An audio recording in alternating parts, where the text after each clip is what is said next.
How's it going, everybody? This is Dominic Minchella. I am the Kansas City Chiefs co-beat writer for On SI and the host of the Kansas City Chiefs Insider Podcast. Thank you guys so much for stopping in today.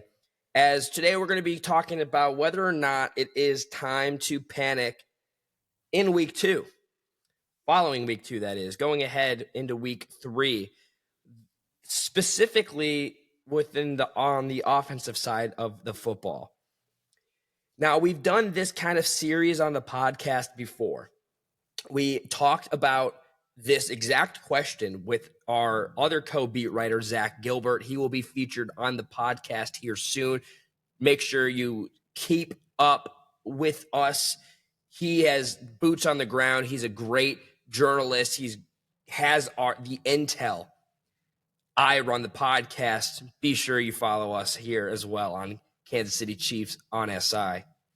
But we brought that up to him in the past after the first week against the Los Angeles Chargers, posing the question, is it time to worry? Because at that point, the Kansas City Chiefs had lost the Super Bowl against the Philadelphia Eagles. They have lost the 3 preseason games, and then they have lost the week 1. So the Chiefs at that moment in time when the first issue was presented was 5-game losing streak, 2-game losing streak if you don't count the preseason games.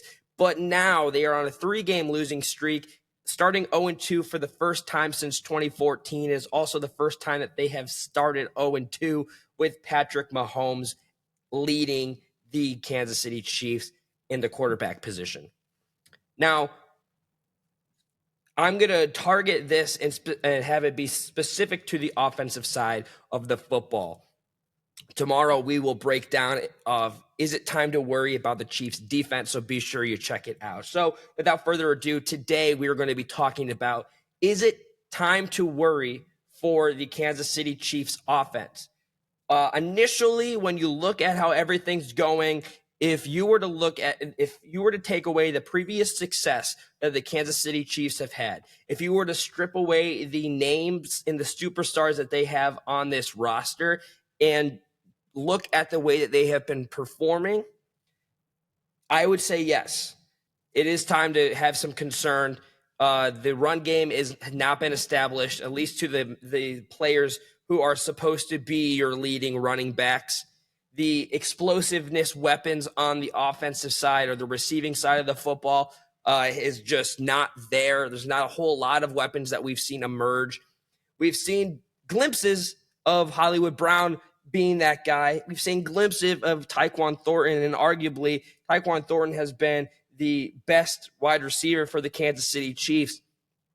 Former quarterback Chris Sims, though, he said it kind of to a T.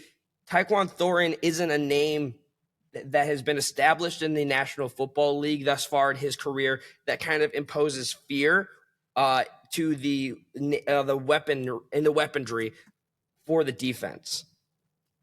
I think that going forward, following the first 2 games, obviously the best wide receivers that you've got is Hollywood Brown and Tyquan Thornton. Both are already over 100 receiving yards. But when you look at everyone else, not a whole lot has been successful. And then you kind of look at the amount of targets that some of these players are getting and the receptions that they're getting as well. So let me just run down this list of receptions and yardage and targets for you. Hollywood Brown, 15 receptions and 21 targets for 129 receiving yards. Travis Kelce, 6 receptions, 10 targets, 108 receiving yards. He's also scored a touchdown.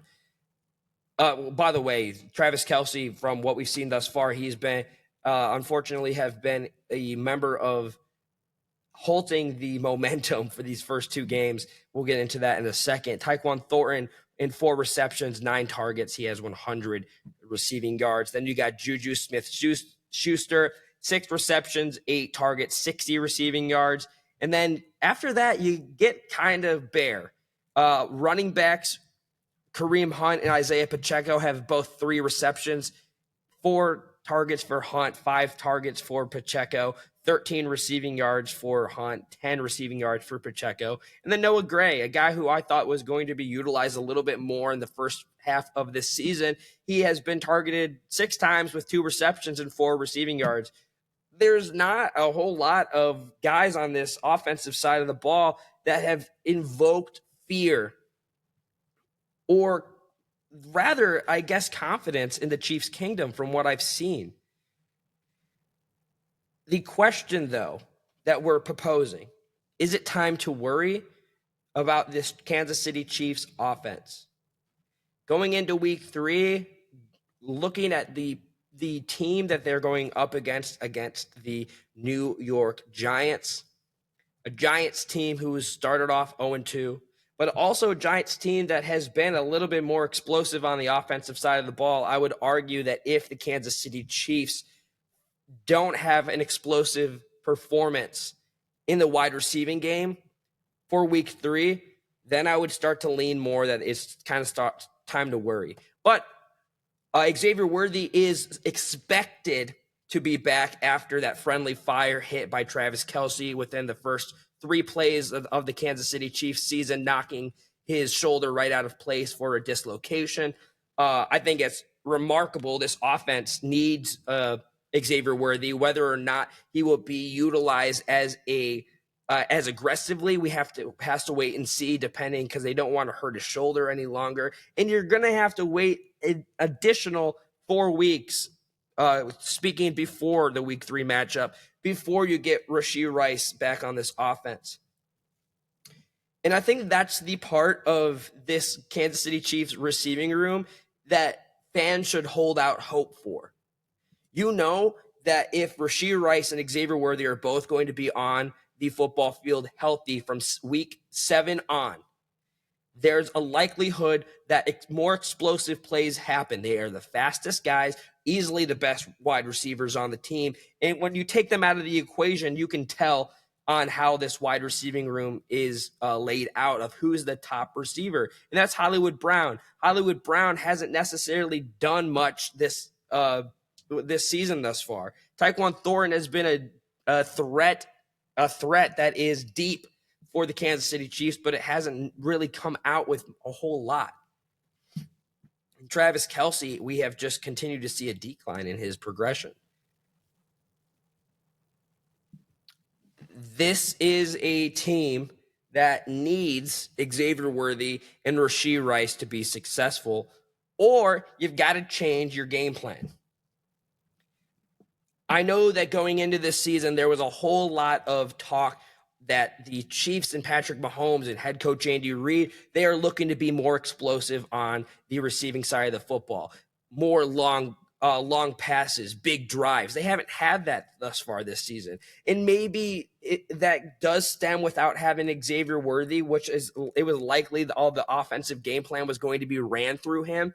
And you don't have Rashee Rice. If you don't have your 2 top receivers, the game plan has to change. The game plan changes because you don't have the speed on your side like how Worthy and Rice have, or really all the all-in-all talent.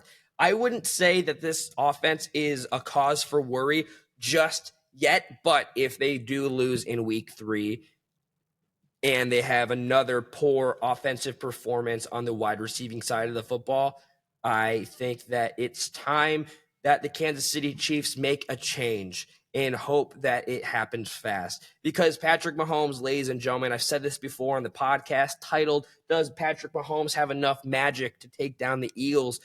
The answer now is no, because Patrick Mahomes is the only player that kind of invokes fear from the Chiefs offense on opposing defenses.